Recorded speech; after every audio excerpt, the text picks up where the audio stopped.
swear I'm going somewhere.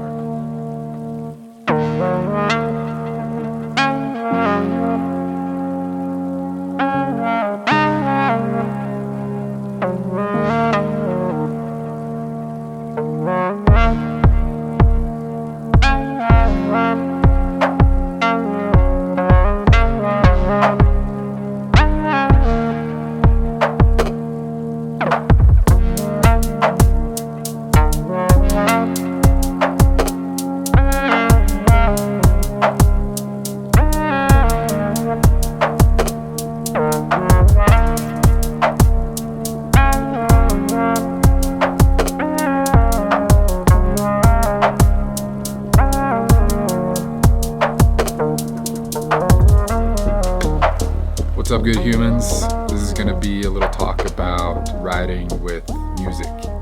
Making music and writing with music has been with me now for over 2 decades. Music is obviously a huge part of my existence, and when I'm writing, I feel like it enhances or has the capability to enhance my flow somehow. I especially prefer writing to extended mixes of music with limited vocals and lyrics that could be like distracting. I'll download a DJ set or an album mix of sorts that go for at least an hour or more, then just go full on airplane mode out there, just tunnel shredding. So I was coming on to the pro scene at the height of the headphone era, I would say. Remember these? The Icons by Skull Candy. I loved writing with music so much, and I ended up getting sponsored by a company called Kicker, who's still around today, and I still have their subwoofers in my truck, and it's my most trusted sound system for checking my mixes and mastering. But back then, they made their own version of the Icon headphone, and I ended up with some experience in product development and design of small, over-the-head headphones. My favorite part of these were how they would stay locked in place, and I would run them just outside of the ears, more on the temple side, so I could turn up the volume and still hear everything surrounding me, still hear my snowboard. Then shortly after that, iPhones got huge and everybody slowly switched to earbuds with the cable, later on Bluetooth, and now this technology has come a really long way as far as headphones go, and I understand why people wanted to move on past these things, because they were definitely a little bulky. I know riding with AirPods or any other in-ear system is in trend right now, and I get it. You see all the skaters rocking them, and it's nice, especially for any summer activity where these things are unobstructed. But something about the pods when I'm snowboarding hasn't felt right for me in the longest time. In winter, when I'm wearing a face mask or a beanie over top of these things, I sometimes notice some jarring sounds that just catch me off guard. See, most of these earbuds have microphones on the outside of them, picking up the signal from the outside and then feeding that signal into your ear from the inside. In either noise canceling or transparency mode, this is what's happening, and you're not actually using your own ears to catch the external environment. You're getting fed these tiny microphones, versions of the natural world. This would be all good if it wasn't for going fast on your board and the wind hitting these mics, or the beanies or balaclavas constantly rubbing on them, and then sometimes the noise of that getting amplified and fed directly into your ear. Ear fatigue is real, and this can easily lead to a condition called tinnitus, which as a passionate fan of music, I have to be aware of, or anyone else who cares about not going deaf before the age of 50. So what am I wearing now? Well, I found these newish headphones called Shocks Open Run. And just to make it clear, I am not sponsored by this company. I just got really fired up the first time I rode with them, and I just wanted to explain why. They are super light and they stay locked around the ear so I don't lose them.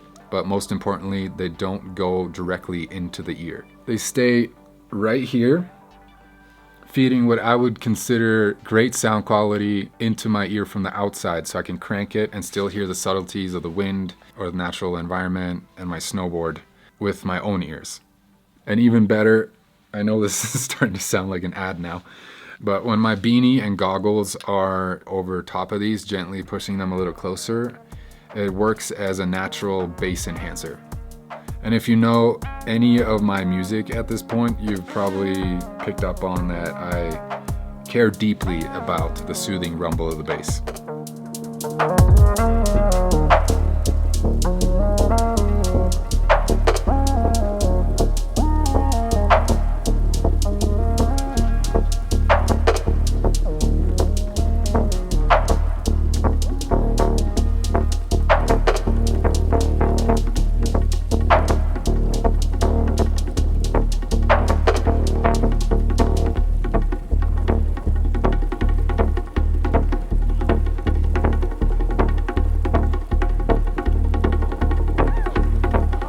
Love this so much.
I don't know what it is, like when you land, I'm like, just keep filming! Okay, as a married couple snowboarding together, it's fun and cute and all, but like we hit each other like an absurd amount of times. It's no, actually we come close to hitting each other. Come on, it doesn't matter if it's snowboarding or surf. Like I duck dive surfing and somehow come out of the water underneath her board and, you know, penetrate. That's not what I meant to say. All right, I had a freaking blast making this video, especially since it nuked out there and me and Celia got to ride some Pow Park, which as far as resort riding goes around here has got to be one of my favorite things to do. Yeah, also the track I made for this edit just came together so easily and it was so fun. I had so much fun making it.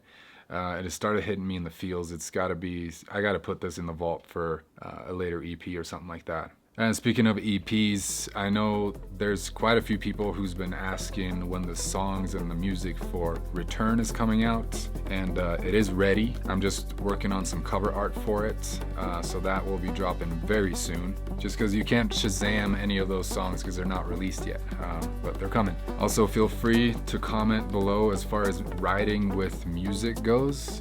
If you want to share what your setup is, I'm always interested in hearing what people are rocking. Or if you have any other suggestions as far as what you want covered in these videos. I have a lot of good stuff coming up and I'm having a lot of fun making them. So yeah, hope you guys are getting some good days out there. Peace.